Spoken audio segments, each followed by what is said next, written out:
नमस्कार दोस्तों, हमारे channel financial wit and growth में आपका स्वागत है। मैं आपका दोस्त नीरज जुनेजा। आज हम चर्चा करेंगे हमें पेंशन की प्लानिंग क्यों करनी चाहिए।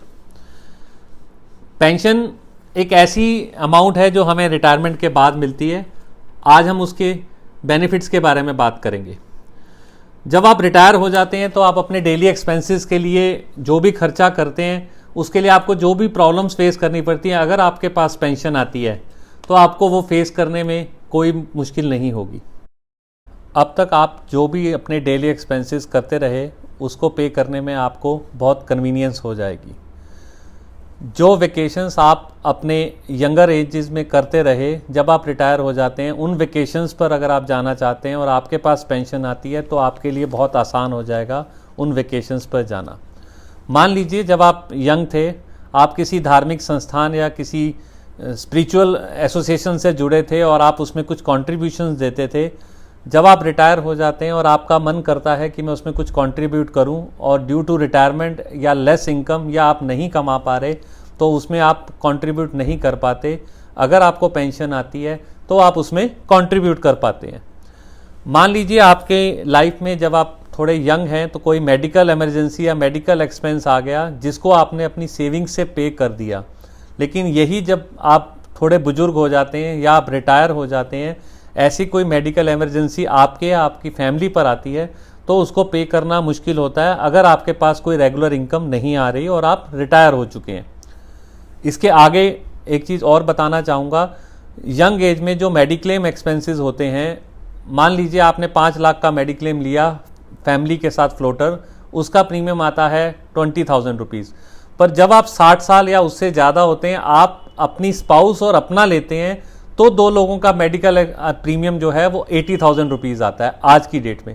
तो सोचिए जब आप रिटायर हो जाते हैं तो आप प्रीमियम कैसे पे करेंगे। अगर आपने पेंशन की प्लानिंग कर रखी है और आपके पास एक रेगुलर पेंशन आ रही है तो आप ये प्रीमियम भी आराम से दे सकते हैं और आप और अपनी स्पाउस को आप इजीली मेडिकल एक्सपेंसेस के लिए प्रोटेक्ट कर सकते हैं। इसके अलावा आपके पास अगर कोई ऐसी फाइनेंशियल नीड आ जाती है जिसको आपको करना बहुत ज़रूरी है, सपोज़ आपके घर में कोई शादी है, आपको अपनी फैमिली में अपने ग्रैंड चिल्ड्रन के ऊपर कोई खर्चा करना है, जो ऐसी एक्सपेंस को आप अवॉइड नहीं कर सकते, वो आप अपनी पेंशन से प्लान कर सकते हैं।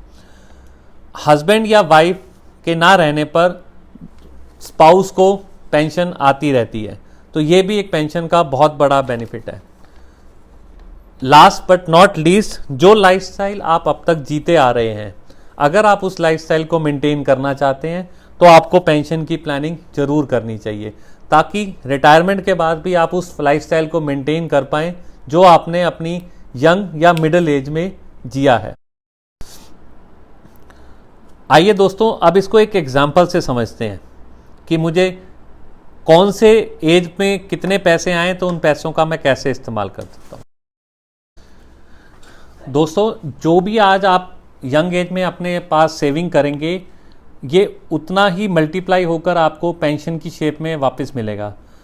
अगर कोई 21 साल का व्यक्ति आज पेंशन के लिए 1,000 रुपये सेव करता है तो उसको पेंशन में 25,000 रुपये मिलते हैं, और अगर यही 30 साल का व्यक्ति 1,000 रुपये सेव करता है तो यही पेंशन 20,000 रुपये रह जाती है। यही अगर 40 साल का व्यक्ति 1,000 रुपये सेव करता है तो उसकी पेंशन सिर्फ 8,000 रुपये रह जाती है।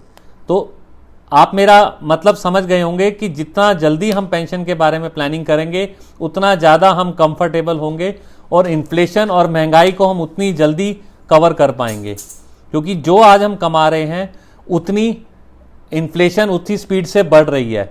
तो इसीलिए हमें आज से ही ये प्लानिंग करनी चाहिए कि हमें पेंशन और उस समय हमें अपने लाइफस्टाइल को कैसे मेंटेन करना है। तो दोस्तों, आप अपनी पेंशन प्लानिंग कब कर रहे हैं? अगर आप चाहते हैं हम आपके लिए पेंशन प्लानिंग करें तो नीचे कमेंट बॉक्स में आप हमें मैसेज भेज सकते हैं, हम आपको अच्छे से अच्छा पेंशन प्लान बनाकर भेज देंगे। अगर आपको हमारा चैनल पसंद आया है तो इसे लाइक और सब्सक्राइब कर दें, और हमारा वीडियो पसंद आया हो तो इसे फॉरवर्ड ज़रूर करें।